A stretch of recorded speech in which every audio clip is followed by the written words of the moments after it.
Então, vamos iniciar a reflexão de hoje. O tema de hoje é quando o homem tenta ajudar Deus. Que a paz esteja com todos. Irmãos, esta palavra precisa entrar em nós com muito temor. Yahvé não precisa da nossa desobediência para cumprir a sua vontade. Deus não precisa de mentira para sustentar aquilo que falou. Não precisa de manipulação para conduzir aquilo que prometeu. Não precisa de atalho carnal para fazer chegar o que ele determinou. Não precisa de caminho impuro para cumprir o propósito santo. A vontade de Yahvé não precisa da nossa ajuda suja. Ajudar Deus com a carne nunca foi ajuda. Sempre foi desvio com linguagem de zelo. Há erro que não entra como rebeldia escancarada. Entra como aparência de cuidado, urgência, responsabilidade e boa intenção. Há uma diferença enorme entre obedecer a Deus e tentar ajudar a Deus. Obedecer é fé. Manipular é incredulidade vestida de zelo. Agir segundo a palavra é submissão. Agir fora da palavra para tentar proteger aquilo que Deus falou é presunção. A fé bíblica não é preguiça espiritual. Noé construiu a arca, Abraão saiu da sua terra, Moisés voltou ao Egito, Josué rodeou Jericó, Neemias reconstruiu os muros, os apóstolos pregaram, Paulo trabalhou, viajou, sofreu, escreveu e exortou. O problema não é colocar a mão na obra que Deus mandou. O problema é colocar a mão no que Deus proibiu. A mão obediente serve. A mão ociosa atrapalha. A mão submissa trabalha. A mão carnal fere. Quando Yahvé manda agir, a mão deve agir. Quando Yahvé manda esperar, a mão deve esperar. Quando Yahvé manda parar, a mão deve parar. Mas a mão que mente onde Deus mandou falar a verdade, força onde Deus mandou esperar, toca onde Deus proibiu e fere onde Deus mandou guardar a espada, não está ajudando Deus, está semeando dor. Quando tentamos ajudar Deus fora da obediência, não aceleramos a vontade dele. Plantamos espinhos no caminho por onde teremos que passar. Muita gente não abandona Deus. Apenas para de esperar por ele e põe a mão onde Deus não mandou. Por isso precisamos perguntar diante de Deus: estamos agindo em obediência ou tentando salvar com a carne aquilo que Deus determinou? A promessa feita a Abrão não começou com Agar. Começou com Deus falando. Vamos ler Gênesis 15, do 1 ao 6. Passados esses acontecimentos, o Senhor falou a Abrão por intermédio de uma visão. Não temas, Abrão, eu sou o teu escudo, e grande será a tua recompensa. Contudo, Abrão declarou: ó Todo-Poderoso Senhor, meu Deus, de que valerá uma grande recompensa se continuo sem filhos? Eliezer de Damasco é quem vai herdar tudo o que tenho. Tu não me concedeste descendência, e por esse motivo, um dos meus servos, nascido na minha casa, será o meu herdeiro. Então, imediatamente lhe assegurou o Senhor: não será Eliezer o teu herdeiro, mas sim um filho gerado de ti mesmo será o teu legítimo herdeiro. Então o Senhor conduziu Abrão para fora da tenda e orientou-o: olha para os céus e conta as estrelas, se é que podes. E prometeu: será assim a tua posteridade. Abraão creu no Senhor, e isso lhe foi creditado como justiça. Louvado seja Deus. Abraão ainda não tinha filho. Ele olhou para a realidade da casa dele. Olhou para a ausência, olhou para a idade, olhou para o vazio que a promessa ainda não havia preenchido e mencionou Eliezer. Era como se dissesse: Yahvé, talvez seja por aqui. Talvez a promessa precise ser ajustada. Talvez a solução esteja no servo da casa. Mas Yahvé cortou a solução humana. Não será Eliezer o teu herdeiro, mas sim um filho gerado de ti mesmo será o teu legítimo herdeiro. Isso já nos ensina. Nem todo caminho possível é caminho de Deus. Nem toda solução razoável é obediência. Nem toda saída lógica é promessa. Às vezes olhamos para o cenário e dizemos: só pode ser por aqui. E Deus responde: não é por aí. Depois Yahvé levou Abrão para fora da tenda e mandou olhar para os céus. A promessa não ficou presa ao cálculo da casa. Deus levantou os olhos de Abrão para aquilo que a mão humana não podia produzir. Abrão creu no Senhor, e isso lhe foi creditado como justiça. Abrão creu, meus irmãos. Mas entre crer e esperar há uma luta. Crer na palavra é uma coisa, suportar o tempo da palavra é outra. E é nesse intervalo que a carne costuma oferecer ajuda. A carne, meus irmãos, é especialista em oferecer atalhos justamente para coisas que Yahvé prometeu, mas ainda não entregou. Nem sempre caímos correndo atrás de uma promessa falsa. Às vezes caímos tentando alcançar antes da hora uma promessa verdadeira. Agora olhem a mão ansiosa de Sarai. Vamos ler Gênesis, capítulo 16, versículos 1 a 4. A mulher de Abrão, Sarai, não lhe dera filho, mas tinha uma serva egípcia chamada Agar. Então Sarai propôs a Abrão: ouve, eu te peço, o Senhor não permitiu que eu desse à luz, portanto, toma a minha serva. Talvez, por intermédio dela, eu venha a ter filhos. E Abrão atendeu à sugestão de Sarai.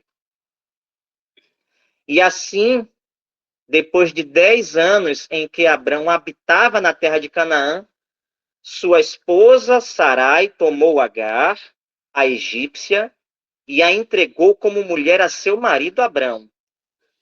Este teve relações sexuais com Agar, que ficou grávida.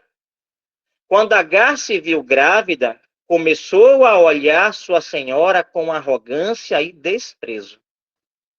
Aqui, meus irmãos, começa uma tragédia. Sarai olhou para a promessa, olhou para o ventre, olhou para o tempo, olhou para a impossibilidade e concluiu que precisava fazer alguma coisa. Mas a coisa que ela propôs não era obediência, era atalho. O texto mostra o peso da espera. Depois de 10 anos em Canaã, o ventre continuava fechado. O tempo pesou. A promessa parecia demorada. E a carne ofereceu uma solução. toma a minha serva. Olha que frase pesada. Uma promessa santa começou a ser tratada por meio de uma solução carnal. Sarai não estava ajudando Deus.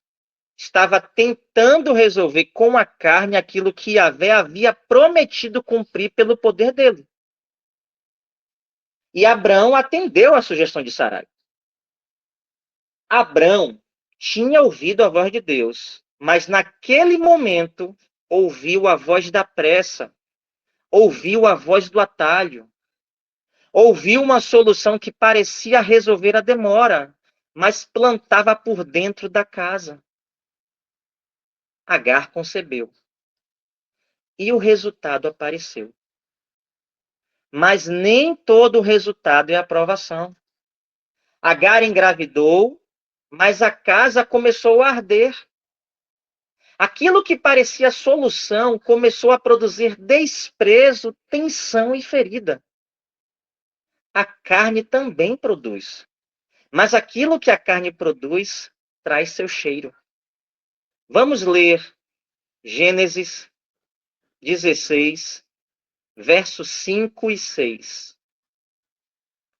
Então Sarai queixou-se a Abrão: Tu és responsável pela injúria que me está sendo feita. Coloquei minha serva entre teus braços, e desde que se viu grávida, ela começou a tratar-me com desprezo. Que o Senhor faça cair sobre ti a afronta que venho sofrendo. Mas Abrão ponderou: Pois bem, tua serva está em tuas mãos. Faze-lhe como melhor te parecer.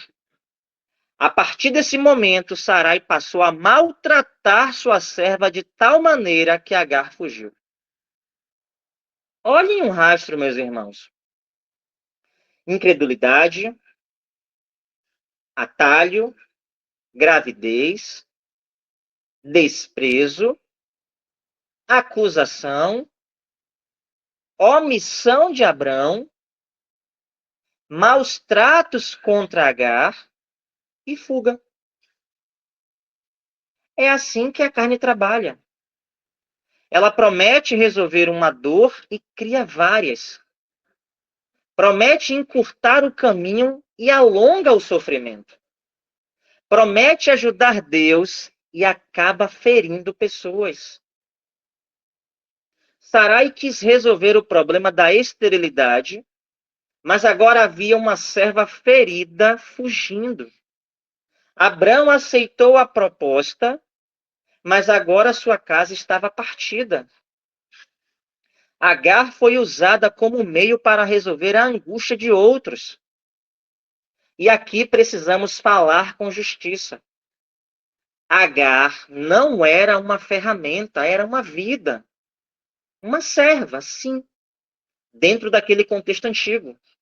Mas diante de Yahvé, uma vida. E muitas vezes, quando tentamos ajudar Deus com a carne, transformamos pessoas em meios para os nossos objetivos. Usamos alguém, empurramos alguém, sacrificamos alguém, ferimos alguém. Depois chamamos isso de necessidade, cuidado. Quando o plano precisa desumanizar alguém para funcionar, não é fé. É carne governando. A promessa de Yahvé não autoriza a crueldade. O chamado de Yahvé não autoriza a manipulação. A vontade de Yahvé não transforma pessoas em peças descartáveis. Mas Yahvé viu Agar no deserto. Vamos ler Gênesis 16, versos 7 a 12. Contudo, o anjo do Senhor encontrou Agar perto de uma fonte no deserto, no caminho de Sur. E indagou-lhe: Agar, serva de Sarai, de onde vens e para onde vais? Ao que ela declarou: Fujo da presença de minha senhora Sarai. Então o anjo do Senhor orientou-a: Volta para a tua senhora e se-lhe submissa. O anjo do Senhor lhe prometeu: eu multiplicarei grandemente a tua descendência, de tal maneira que não será possível contá-la. E o anjo do Senhor concluiu: estás grávida e darás à luz um filho, e tu lhe darás o nome de Ismael, porquanto Yahvé te socorreu em teu sofrimento. Contudo, ele será como um jumento selvagem do deserto. Ele lutará contra todos e todos guerrearão contra ele. Ele viverá em hostilidade contra todos os seus parentes. E Yahvé, meus irmãos, viu a serva ferida. O anjo do Senhor a encontrou no deserto, perguntou de onde vinha e para onde ia. E a promessa de Deus também alcançou sua aflição. O nome Ismael carregaria esse testemunho. E Yahvé a socorreu em seu sofrimento. O erro humano não impede Deus de ser misericordioso. Mas a misericórdia de Deus não torna o erro santo. Yahvé cuidou de Agar. Mas o caminho de Sarai continuou errado. Yahvé ouviu a aflição. Mas Ismael não era o filho da promessa. O problema não era a vida de Ismael. O problema era o caminho carnal que tentou usar Agar para produzir aquilo que Yahvé havia prometido cumprir pelo seu poder. Vamos ler Gênesis 17, versículos 18 e 19. Então Abraão sugeriu a Deus: concede, pois, ó Senhor, que Ismael seja abençoado e se torne meu herdeiro. Ao que Deus lhe contestou: o que eu disse foi que Sara, tua esposa, lhe dará um filho, e tu lhe darás o nome de Isaque. Eu manterei a minha aliança com ele e com todos os seus descendentes para sempre. Abraão ainda tentou encaixar Ismael. Concede, pois, ó Senhor, que Ismael seja abençoado e se torne meu herdeiro. Mas Deus respondeu: o que eu disse foi que Sara, tua esposa, lhe dará um filho. E Yahvé não trocou a promessa pelo atalho. Deus teve misericórdia de Ismael, mas a aliança seria com Isaque. Isso é forte. Não adianta produzir pela carne e exigir que Yahvé chame de promessa. Não adianta forçar caminho e depois pedir que Deus coloque selo santo em cima. Yahvé, meus irmãos, é misericordioso. Mas ele não chama desobediência de fé. O apóstolo Paulo também olhou para essa história e mostrou essa diferença entre aquilo que nasce pelo caminho natural da carne e aquilo que nasce mediante a promessa. Vamos ler Gálatas 4, versos 22 e 23. Porquanto está escrito que Abraão teve 2 filhos, um da mulher escrava e outro da livre. O que era filho da escrava nasceu de modo natural, porém o filho da mulher livre nasceu mediante uma promessa. Paulo não está apagando a dor de Agar, não está negando a vida de Ismael, não está autorizando desprezo por pessoas. Ele está mostrando o princípio. Ao que nasce de modo natural, pela solução que a carne consegue produzir, e ao que nasce mediante a promessa, pelo caminho que Deus determinou. Essa diferença precisa entrar em nós. Nem tudo que nasce é cumprimento. A coisa que nasce porque a carne conseguiu produzir. A coisa que aparece porque a ansiedade encontrou um método. Há resultado que vem, mas não veio pelo caminho da promessa. O nascimento de Ismael mostrava que a carne também consegue produzir. Mas Isaac mostraria que Yahvé cumpre promessa sem precisar da nossa ajuda suja. Anos depois, o atalho ainda doía. Vamos ler Gênesis 21, versos 9 a 13.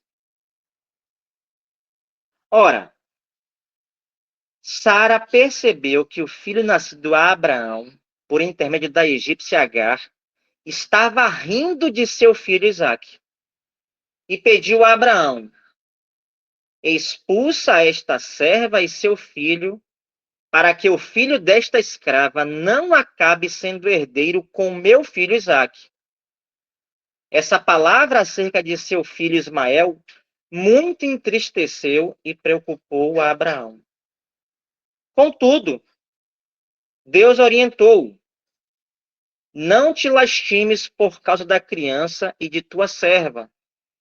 Tudo o que Sara te pedir, concede-o, porquanto por Isaque é que a tua descendência será considerada perpetuamente. Mas do filho da serva farei também uma grande nação, porquanto ele também é da tua raça.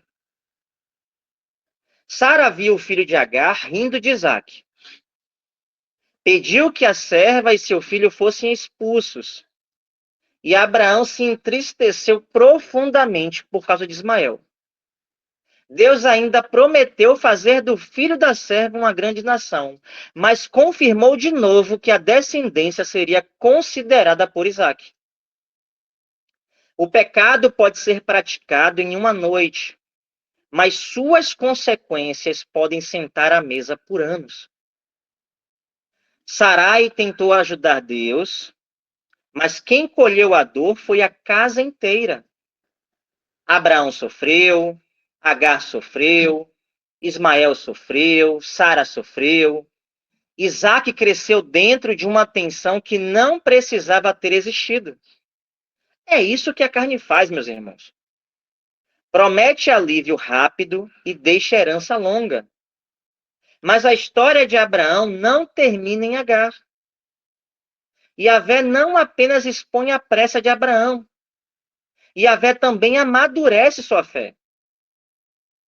O mesmo homem que um dia aceitou um caminho carnal, depois será chamado a entregar Isaque no altar. Antes, Abraão aceitou produzir pela carne aquilo que Deus prometeu dar pelo poder dele. Depois, Abraão terá que entregar a Deus o próprio filho da promessa, sem tentar proteger a promessa contra Deus. Agora, olhem a mão obediente em Moriá. Vamos ler Gênesis 22, versos 1 e 2. Passados esses acontecimentos, Deus submeteu Abraão a uma prova, convocando: Abraão, Abraão, ao que ele redarguiu: eis-me aqui, Senhor. Então Deus lhe ordenou: toma Isaque, teu filho, teu único filho, a quem tu muito amas, e vai-te à terra de Moriá. Sacrifica-o ali como holocausto sobre um dos montes que eu te indicarei. Isso é prova. Deus pede Isaque, não o caminho que a carne produziu. Isaque, o filho da promessa, o filho amado, o filho esperado, aquele por meio de quem Deus havia falado. Agora Abraão precisa subir a Moriá. E aqui vemos uma fé diferente daquela de Gênesis 16. Em Gênesis 16, a fé não suportou o ventre fechado e aceitou um atalho. Em Gênesis 22, a fé sobe o monte sem tentar salvar a promessa com desobediência. Gênesis 22, versos 7 e 8 diz: Isaque chamou por seu pai, Abraão, meu pai, ao que replicou prontamente Abraão, sim, meu filho. Então Isaque indagou, eis o fogo e a lenha, mas onde está o cordeiro para o holocausto? Assegurou-lhe Abraão, Deus proverá para si, meu filho, o cordeiro para o holocausto, e continuaram a caminhar ambos juntos. Deus proverá. Essa é a palavra de uma fé amadurecida. Antes, Abraão aceitou a ideia de prover pelo caminho da carne. Agora ele diz: Deus proverá. Antes, a carne tentou produzir. Agora, a fé entrega e espera. Antes, a mão humana buscou resolver a promessa. Agora, a mão humana só vai até onde Deus permite. Vamos ler Gênesis 22, versos 10 a 14. Abraão estendeu a mão e apanhou a faca para imolar seu filho. Entretanto, o anjo do Senhor o chamou do céu. Abraão, Abraão! Ao que prontamente lhe respondeu Abraão, eis-me aqui. Não estendas a tua mão contra o rapaz. Ordenou o anjo, não lhes faça nada. Agora bem sei que temes a Deus, porquanto não me negastes teu amado filho, teu único filho. Em seguida, tendo Abraão erguido os olhos, viu atrás de si um carneiro preso pelos chifres entre os arbustos. Tomou Abraão o carneiro e o ofereceu em lugar de seu filho. Então, Abraão deu àquele lugar o nome de Yahvé-Jireh, o Senhor proverá. Por isso, até nossos dias se diz, no monte do Senhor se proverá. Olhem a mão, meus irmãos. A mão de Abraão, em Gênesis 16, entrou numa solução carnal. Mas agora, em Gênesis 22, a mão de Abraão para quando Deus manda parar. Isso é fé. Fé não é mão ansiosa. Fé é mão obediente. Fé age quando Deus manda agir e para quando Deus manda parar. Fé não transforma uma vida em atalho para produzir promessa. Fé não segura Isaque contra Deus. Fé não tenta proteger de Deus aquilo que Deus deu. O coração carnal tenta proteger a promessa até de Deus. Mas a fé sabe que a promessa está mais segura nas mãos de Yahvé do que nas nossas próprias mãos. Yahvé proveu, Yahvé sabia prover, Yahvé sempre soube prover. Não precisa do atalho por meio de Agar para ser fiel. Não precisava de mentira, manipulação ou caminho impuro para sustentar a promessa. Não precisava da carne para fazer o que falou. Abraão aprendeu algo que nós também precisamos aprender. Não se protege promessa com desobediência. Entrega-se a promessa ao Deus que prometeu. Agora, meus irmãos, a história desce para outra casa. Não estamos mais na tenda de Abraão, Sarai e Agar. Estamos na casa de Rebeca e Jacó. A raiz é parecida. Deus falou, mas a carne tentou conduzir o caminho com método torto. Vamos ler Gênesis 25, versos 21 a 23. Isaque suplicou em oração ao Senhor em favor de sua esposa, porquanto Rebeca era estéril. O Senhor atendeu ao pedido de Isaque, e Rebeca, sua mulher, engravidou. E aconteceu que 2 filhos se empurravam no ventre de Rebeca, pelo que expressou preocupação. Por que está me acontecendo isto? E buscou Rebeca o conselho do Senhor. Então revelou-lhe o Senhor: 2 nações estão representadas em teu ventre. Já desde as tuas entranhas, 2 povos buscam a separação e viverão como inimigos.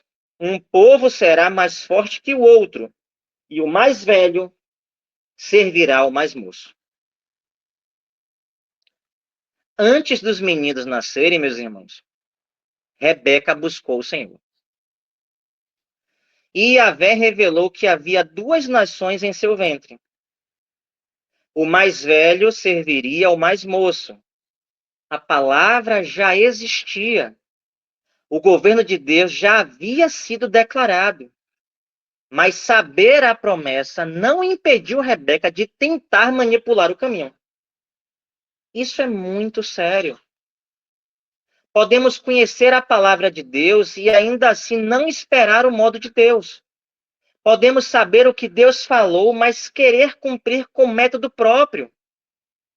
Podemos crer no destino da promessa e desconfiar do caminho. Vamos ler Gênesis 27, versos 5 a 10. Ora, Rebeca ouvia enquanto Isaque falava com seu filho Esaú. Assim que Esaú saiu ao campo para caçar, Rebeca orientou seu filho Jacó: ouvi teu pai pedir a teu irmão Esaú: traze-me uma caça e faze-me um prato saboroso.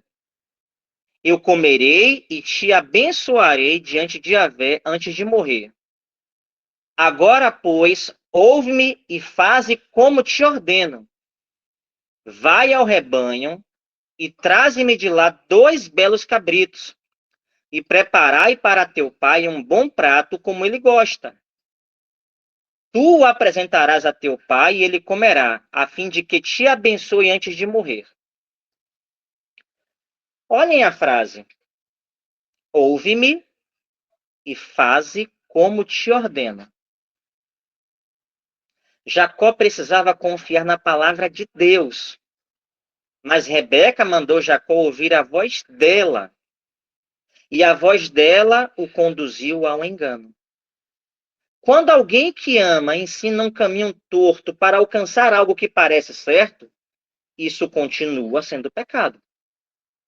Não é porque veio da mãe que ficou santo. Não é porque havia promessa envolvida que ficou limpo.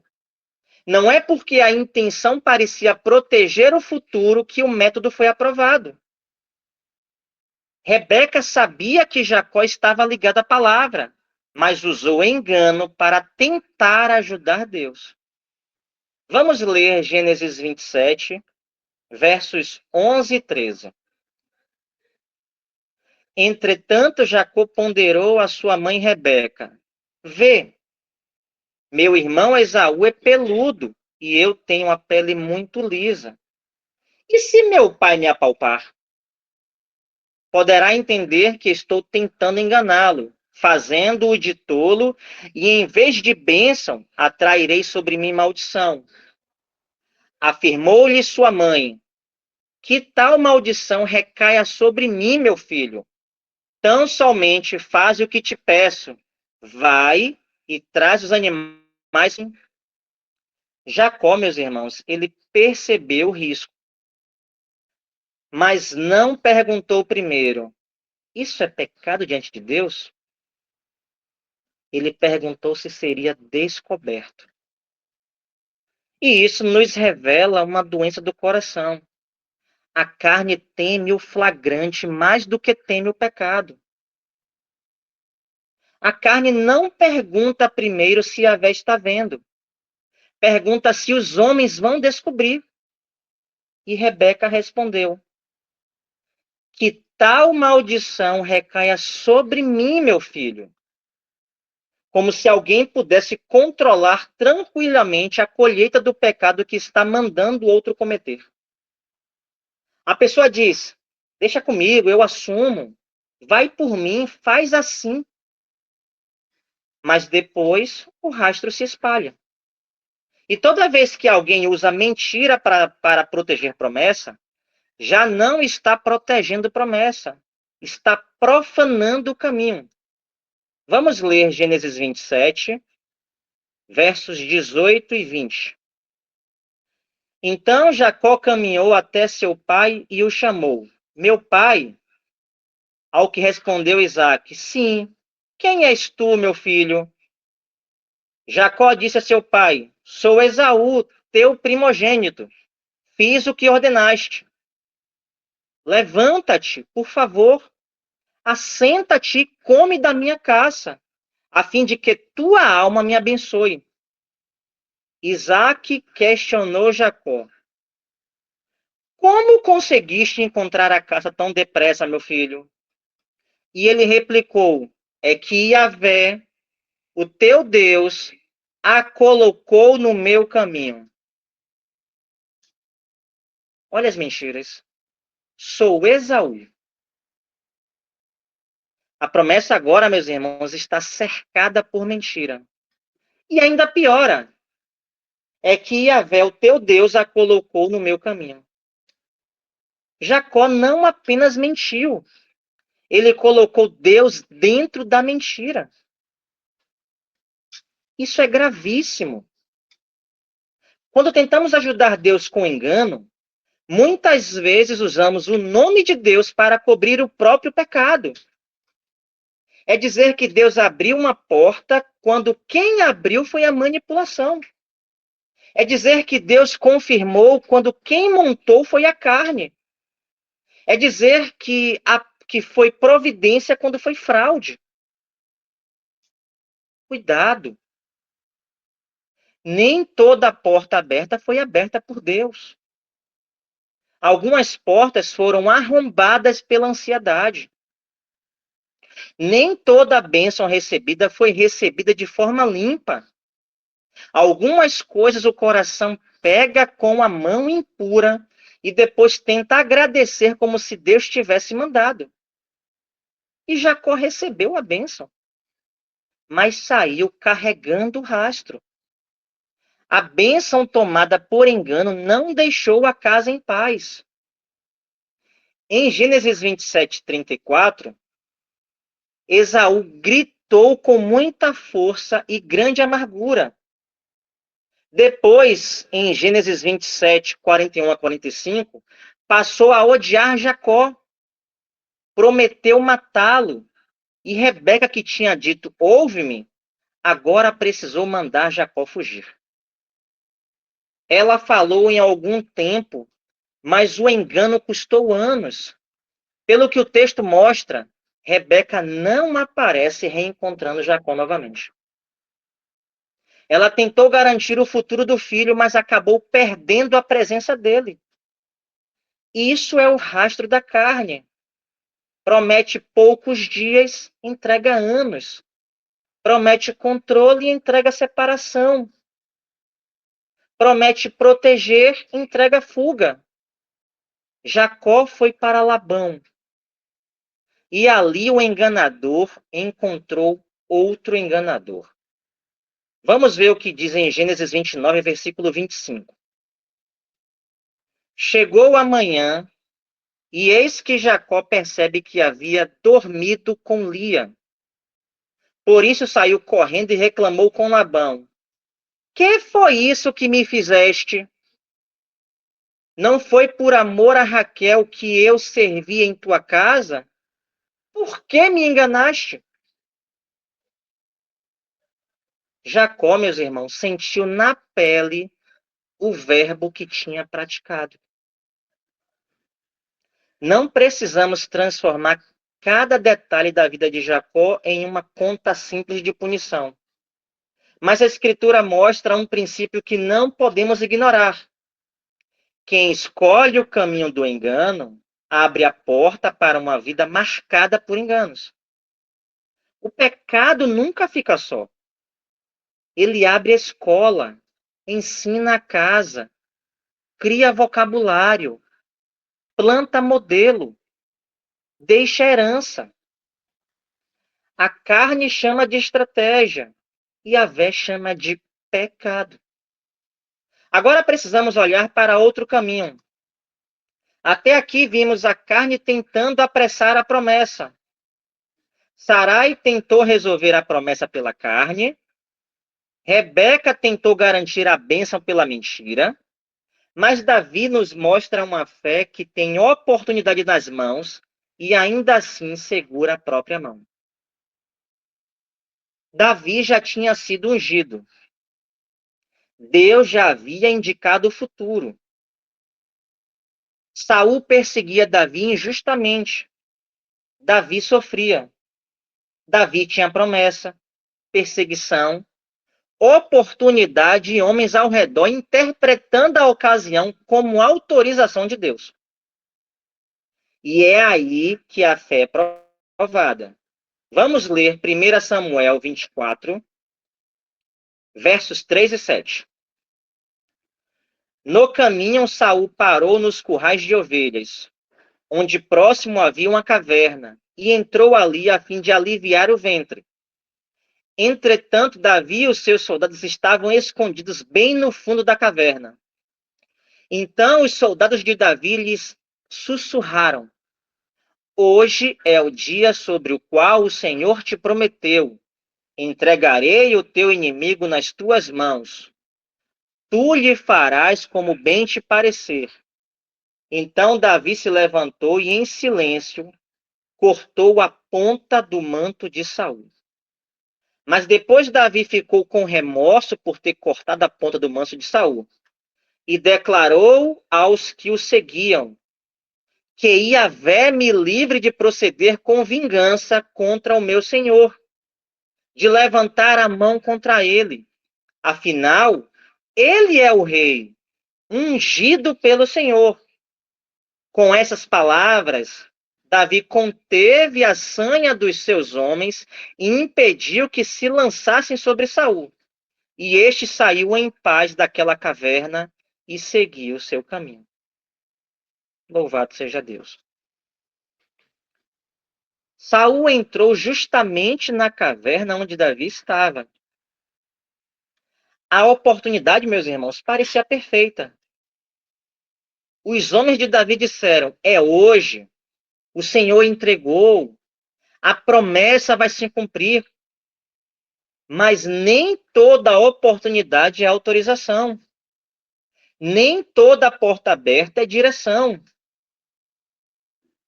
Nem todo inimigo vulnerável é convite para agir pela carne. Davi poderia ter dito: Deus entregou Saul, agora é comigo. Mas Davi temeu. Ele nem matou Saul, só cortou a ponta do manso. E o coração doeu. Isso é temor. Davi entendeu. Eu tenho promessa. Mas não posso cumprir promessa com a mão suja de sangue. Fui ungido, mas não preciso assassinar o caminho até o trono. Deus prometeu o reino, mas eu não vou ajudar Deus matando Saul.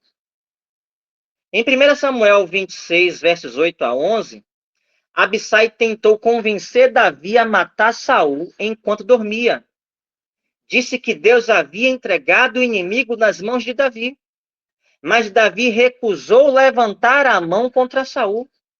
Ele sabia que Yahvé poderia tratar Saul sem que Davi transformasse promessa em vingança. Cuidado quando uma voz usa o nome de Deus para empurrar a nossa mão para o pecado. Cuidado com a pressa que diz: é Deus, vai. Se o caminho exige pecado, não é Deus. Davi, meus irmãos, não foi passivo. Ele fugiu, discerniu, se protegeu e agiu, mas não pecou para acelerar o reino. Esse texto não protege abuso, não blinda homem em função, não cala a justiça e não cria casta espiritual. Yahvé é o único Deus. Jesus Cristo é o único Senhor.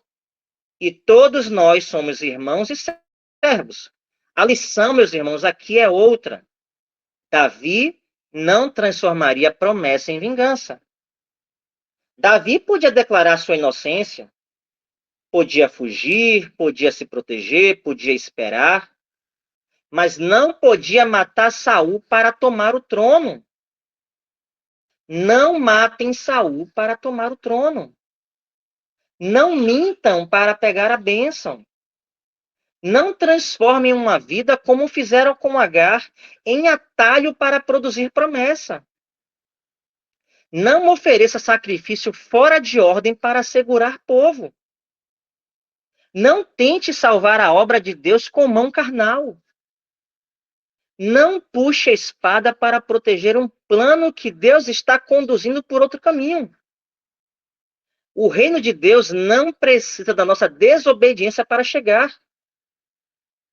Depois de Davi, meus irmãos, vamos olhar para Saul, porque o contraste é muito forte. Davi espera o reino sem tocar em Saul. Saul não espera Samuel e toca no sacrifício. Um espera com temor, o outro age com pressa religiosa. Vamos ler 1 Samuel 13, versos 8 a 14. Então Saul esperou 7 dias, conforme Samuel havia orientado. Mas quando viu que Samuel não chegava a Gilgal, o exército abandonou Saul e se dispersou. Diante disso, Saul ordenou: trazei-me aqui os animais para o holocausto e as ofertas de paz e comunhão. E ele mesmo ofereceu o holocausto. Assim que terminou de oferecê-lo, Samuel chegou. E Saul correu ao seu encontro para saudá-lo. Entretanto, Samuel lhe indagou: que fizeste, Saul? Ao que Saul lhe respondeu prontamente: eu vi que os soldados me deixavam e debandavam. E da outra parte, que tu não chegaste no dia estabelecido. E ainda que os filisteus estavam reunidos em Micmais. E refleti: agora os filisteus vão cair sobre mim em Gilgal. E eu nem sequer tentei buscar a face de Yahvé e alcançar a sua ajuda. Assim, premido pela necessidade, ofereci o holocausto.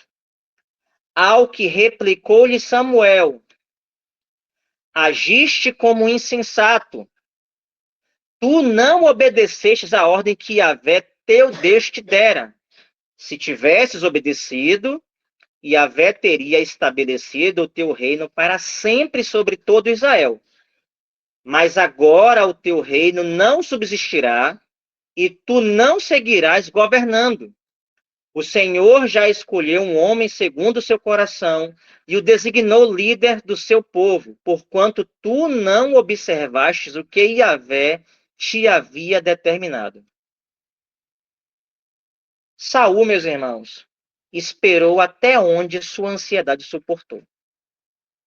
O povo se dispersava, Samuel não chegava, os filisteus pressionavam, o cenário parecia escapar das mãos do rei. Então Saul ofereceu o holocausto.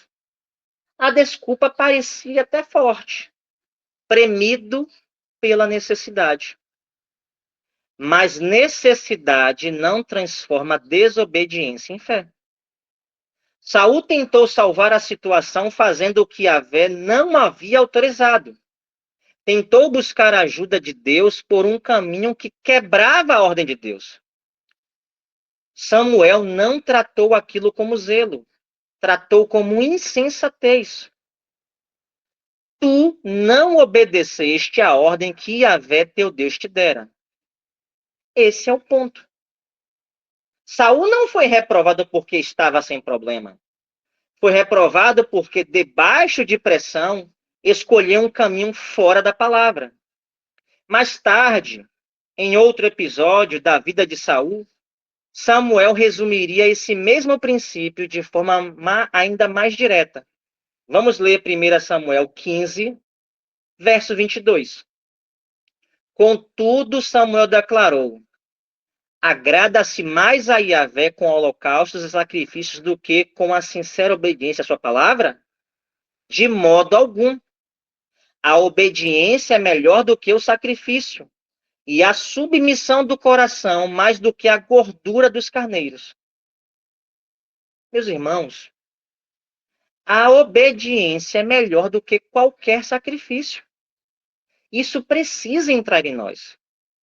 E Yahvé não recebe como obediência aquilo que nasce da quebra do mandamento. Nem tudo que tem aparência religiosa nasce de temor. Há sacrifício que Deus não pediu. Há pressa vestida de zelo. Há desobediência com cheiro de altar. Há uso de coisa santa para cobrir coração impaciente. Que pecado, meus irmãos, temos chamado de zelo? Que atalho temos chamado de providência? Que manipulação temos apresentado como direção de Deus? A arca de Deus, em 2 Samuel 6, e a rocha ferida, em Números 20, também nos ensinam essa verdade. E Yahvé julga não apenas o resultado, mas o modo. Uzá estendeu a mão para segurar a arca da aliança, quando os bois tropeçaram, mas Deus o feriu por seu erro. Depois, em 1 Crônicas 15, 13, Davi reconheceu que a destruição veio porque eles não tinham consultado Yahvé sobre como proceder corretamente. Não basta querer levar a arca, meus irmãos. Tem que levar do modo de Deus. Não basta dizer é para Deus. É preciso perguntar: é conforme a palavra de Deus? Yahvé não aceita qualquer método só porque o objetivo é santo. A arca era santo, mas o transporte estava errado. Nem todo gesto que parece proteção é obediência. Nem toda intervenção que parece nobre é autorizada. A pergunta não é apenas porque a mão tocou. É porque não buscamos como proceder corretamente desde o começo. Quando a obra santa é colocada em estrutura errada, uma hora alguém tenta salvar com a mão aquilo que deveria ter sido conduzido conforme a palavra.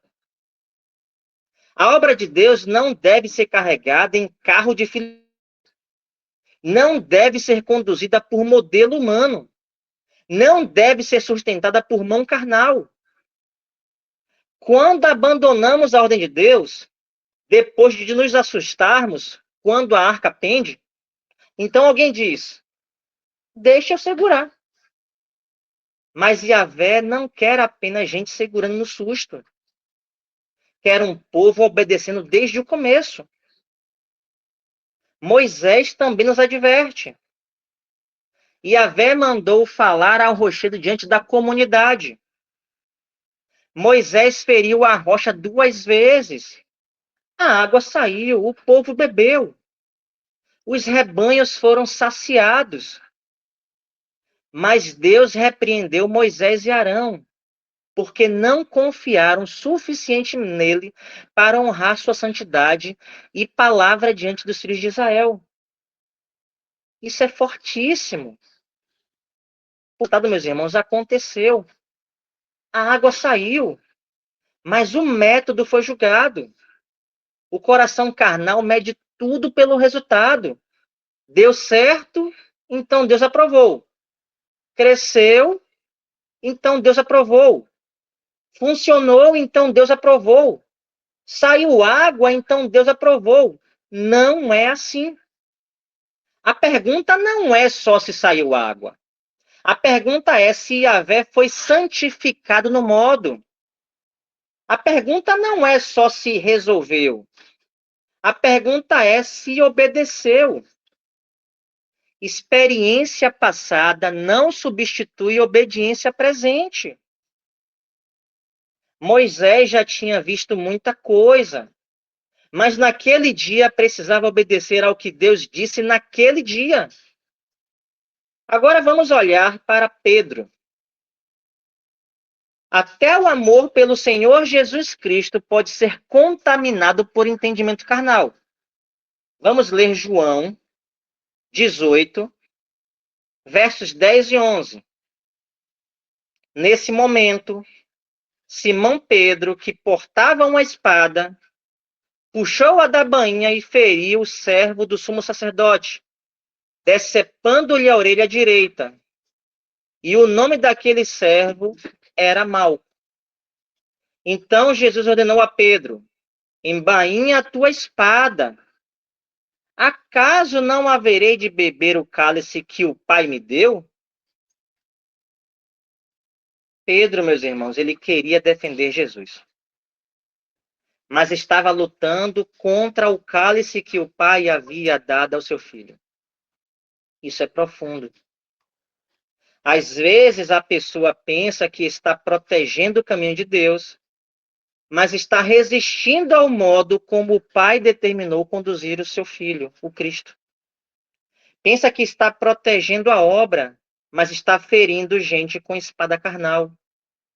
Pensa que está sendo zelosa, mas está tentando impedir o cálice.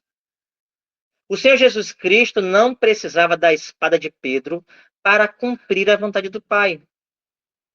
Vamos ler Mateus 26, versos 52 e 54. Mas Jesus lhe ordenou: embainha a tua espada, pois todos os que lançam a mão da espada pela espada morrerão.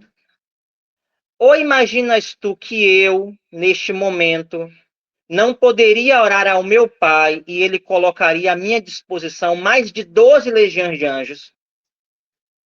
Entretanto, como então se cumpririam as escrituras que afirmam que tudo deve acontecer desta maneira? Meus irmãos, o problema não era a falta de poder, era obediência ao caminho determinado pelo Pai. Pedro puxou a espada, Jesus Cristo aceitou o cálice. Pedro quis impedir o caminho, Jesus Cristo se entregou ao caminho. A carne tenta salvar ferindo, a fé obedece sofrendo.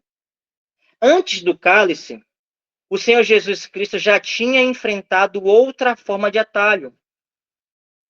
Não a pressa de Sarai, não a mentira de Rebeca, não o sacrifício de Saul, não a mão de Uzá, não a vara de Moisés, não a espada de Pedro, mas a tentação de usar poder fora da submissão, de provar sua identidade do jeito errado e de receber reinos por caminho proibido. Vamos ler Mateus 4, versos 1 a 10. Jesus foi então conduzido pelo Espírito ao deserto para ser tentado pelo diabo. Depois de jejuar 40 dias e 40 noites, teve fome. O tentador aproximou-se então dele e disse: se tu és o Filho de Deus, manda que estas pedras se tornem em pães.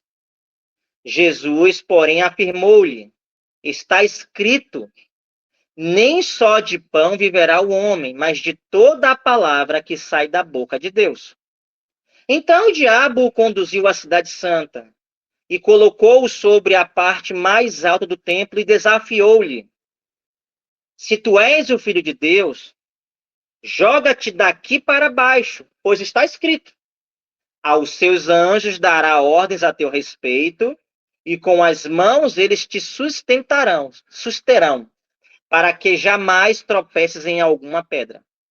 Contestou-lhe Jesus: também está escrito: não tentarás o Senhor teu Deus. Tornou o diabo a levá-lo agora para um monte muito alto, e mostrou-lhe todos os reinos do mundo em todo o seu esplendor. E propôs a Jesus: tudo isso te darei se, prostrado, me adorares. Ordenou-lhe então Jesus: vai-te, Satanás, porque está escrito: Ao Senhor teu Deus adorarás, e só a ele servirás. Louvado seja Deus. Percebam, meus irmãos, havia fome real. O corpo estava sentindo. A necessidade era verdadeira. Mas o tentador queria transformar a necessidade em autorização para agir fora da submissão. Se tu és o Filho de Deus, manda que estas pedras se tornem pães. Era como se dissesse: prove quem você é. Use poder para resolver sua fome. Tome o caminho imediato. Mas o Senhor Jesus Cristo respondeu: está escrito. A carne diz: tenho fome, então posso. Jesus Cristo diz: está escrito. A carne diz: tenho poder, então uso. Jesus Cristo mostra que a palavra governa. Necessidade real não cancela obediência. Fome real não suspende a palavra. Aperto real não autoriza atalho carnal. Depois o tentador usou a escritura, mas usou a escritura fora da submissão. Nem todo uso de versículo é obediência. O diabo, meus irmãos, citou a escritura, mas usou a escritura para empurrar Jesus Cristo para a presunção. E o Senhor Jesus Cristo respondeu com a escritura corretamente aplicada. Também está escrito. Não se ajuda a Deus forçando prova. Não se honra a Deus criando o risco que ele não mandou. Não se usa a promessa para justificar imprudência. O coração presunçoso se joga do pináculo e depois chama a imprudência de fé. Entra onde Deus não mandou e depois quer cobrar livramento. Usa a promessa para justificar caminho que a palavra não autorizou. Mas a fé não é se jogar onde Deus não mandou. Fé é obedecer onde Deus falou. Depois veio a oferta dos reinos. Reinos sem submissão. Glória sem obediência. Resultado sem santidade. O tentador ofereceu caminho curto, mas o preço era adoração falsa. Jesus Cristo rejeitou. Vai-te, Satanás. O Filho de Deus não aceitou o pão fora da palavra. Não aceitou proteção usada como presunção. Não aceitou o reino por adoração falsa. Ele recusou os atalhos. Sarai tentou produzir promessa por atalho. Rebeca tentou garantir bênção por mentira. Saul tentou salvar o reino por sacrifício fora de ordem. Pedro tentou defender o Cristo com espada. Mas Jesus Cristo, o Filho de Deus, recusou todos os atalhos. Não usou fome como desculpa. Não usou escritura de forma torta. Não aceitou o reino sem submissão a Deus. E depois, meus irmãos, no Getsêmani, não recusou o cálice. Esse é o caminho perfeito. O Senhor Jesus Cristo não precisou pecar para provar quem era. Não precisou manipular para cumprir a vontade do Pai. Não precisou aceitar atalho para receber o reino. Não precisou da espada de Pedro. Não precisou fugir do cálice. Não precisou transformar a obediência em negociação. Ele venceu onde nós tantas vezes caímos. A carne tenta tomar. Jesus Cristo se submeteu. A carne tenta apressar. Jesus Cristo esperou. A carne tenta evitar sofrimento com pecado. Jesus Cristo obedeceu até o fim. A carne quer reinos sem submissão. Jesus Cristo permaneceu fiel ao Pai e recebeu a exaltação de Deus depois de obedecer. Agora, meus irmãos, a palavra desce até nós. Tentamos ajudar Deus quando mentimos para resolver uma situação e depois dizemos que foi necessário. Quando manipulamos uma conversa para produzir o resultado que queremos. Quando usamos pessoas como instrumentos para alcançar um objetivo. Quando forçamos uma porta que Deus não abriu. Quando chamamos ansiedade de direção, medo de prudência, controle de cuidado e desobediência de estratégia. Quando usamos o nome de Deus para justificar a decisão que nasceu da carne. Quando dizemos Deus abriu para uma porta que empurramos com mentira. Quando dizemos foi providência para algo que foi fruto de manipulação. Quando passamos por cima da consciência e depois pedimos que Deus abençoe. Isso entra dentro de casa. Quando o pai tenta salvar com mentira, quando a mãe controla por medo, quando o marido ou a esposa usam pressão em vez de verdade, quando os filhos aprendem a chamar engano de liberdade, quando o irmão tenta se promover usando discurso de zelo, quando alguém tenta proteger reputação escondendo pecado. A carne não destrói apenas decisões. Ela ensina a casa a respirar manipulação. E depois, quando a dor vem, perguntamos: por que isso nos aconteceu? Aconteceu porque o caminho carnal não termina quando quando a gente consegue resultado. Engano, meus irmãos, não termina na bênção roubada. Sacrifício fora de hora não vira obediência só porque tem altar.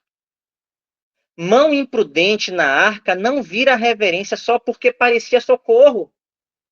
Água saindo da rocha não prova que o modo foi aprovado. Espada na mão de Pedro não vira a vontade do Pai só porque Pedro amava Jesus. Pedra virando pão fora da submissão não vira a vontade de Deus só porque existe fome. No fundo, a carne quer o fim sem o caminho de Deus. Quer promessa sem espera. Quer bênção sem verdade. Resultado sem santidade. Reino sem submissão. Mas em Cristo vemos o caminho limpo. O filho obediente que não usou necessidade como desculpa. Não aceitou glória sem submissão. Não protegeu o plano do Pai com espada e não fugiu do cálice. Ele não nos ensina a ajudar Deus com a carne. Ele nos ensina a obedecer ao Pai. Então, se essa mão já se adiantou em nós, ela precisa voltar ao lugar certo. Primeiro, a mão volta para a palavra. Quando o coração fica ansioso, a primeira pergunta não deve ser qual atalho pareceu, o que Deus disse, o que está escrito. É isso que a gente tem que perguntar. O que Yahvé permite? O que Yahvé proíbe? O que é santo? O que é pecado? Depois, a mão aprende a aceitar o tempo de Yahvé. Yahvé não perdeu o controle porque o relógio humano apertou. Também é preciso discernir porta aberta de ordem divina. Davi teve oportunidade, mas não tinha autorização. Saul estava ao alcance da mão, mas a mão de Davi não tinha permissão de Deus. Isso precisa entrar em nós fundo, no nosso coração. Nem tudo que apareceu diante de nós veio de Deus como ordem. Nem toda a chance favorável é a direção. Nem todo conselho que usa o nome de Deus vem do temor de Deus. A oportunidade precisa se ajoelhar diante da palavra. Se exige pecado, não é direção. Se exige mentira, não é direção. Se exige manipulação, não é direção. Se exige ferir consciência, não é direção. Se exige tocar onde Deus proibiu, não é direção. A mão também precisa recusar pecado como ferramenta. Mentira não vira santa porque o objetivo parece bom. Manipulação não vira fé porque o alvo parece espiritual. Crueldade não vira zelo. Atalho carnal não vira direção. Deus não precisa de pecado para cumprir o que prometeu. E quando a mão já se adiantou, o que resta é confessar, reparar o que for possível e abandonar o caminho torto. Mentiras podem ser assumidas, manipulações podem ser deixadas, conversas podem ser corrigidas, pessoas feridas podem receber pedidos de perdão, caminhos tortos podem ser abandonados. Nem toda consequência será arrancada, mas é possível parar de continuar pecando. Por isso, a mão que mentiu precisa voltar à verdade. A mão que manipulou precisa voltar à submissão. A mão que forçou porta precisa voltar à espera. A mão que ofereceu sacrifício fora da ordem precisa voltar ao mandamento. A mão que tocou onde não devia precisa voltar à reverência. A mão que puxou a espada precisa voltar à bainha. A mão que quis transformar pedra em pão precisa voltar ao que está escrito. E Yahvé não precisa que a nossa carne salve o que ele determinou. Ele quer nossa fé, quer nossa obediência, quer nossa espera, quer nossa submissão. Ele quer a nossa reverência. Ele deseja a nossa confiança. Então a chamada da palavra é simples. Que atalho precisa ser abandonado? Que mentira precisa ser confessada? Que manipulação precisa ser reparada? Que mão precisa voltar hoje para a obediência? Quando o tempo parecer longo, lembre-se, Yahvé não perdeu o controle. Nem ventre fechado, nem ameaça de Esaú, nem perseguição de Saul, nem tropeço dos bois, nem sede no deserto, nem fome no deserto, nem cruz, nem sepulcro vence o Deus que cumpre o que fala. Yahvé cumpre do jeito dele, no tempo dele, pelo poder dele, segundo a santidade dele. E quem crê não precisa usar pecado como muleta. Quem crê não precisa vender a consciência. Quem crê não precisa dobrar joelho ou atalho. Quem crê pode esperar, pode obedecer, pode suportar a demora.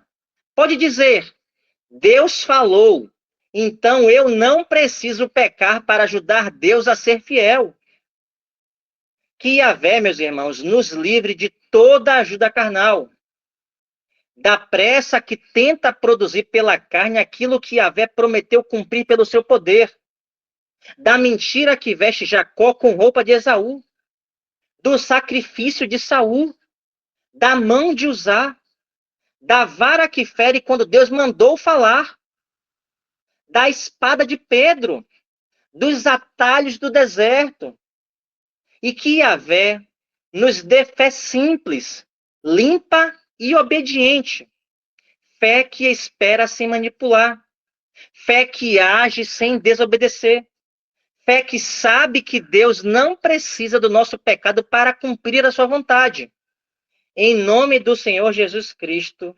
Amém. Assim eu entrego a palavra, irmão Caio, em nome do Senhor Jesus Cristo.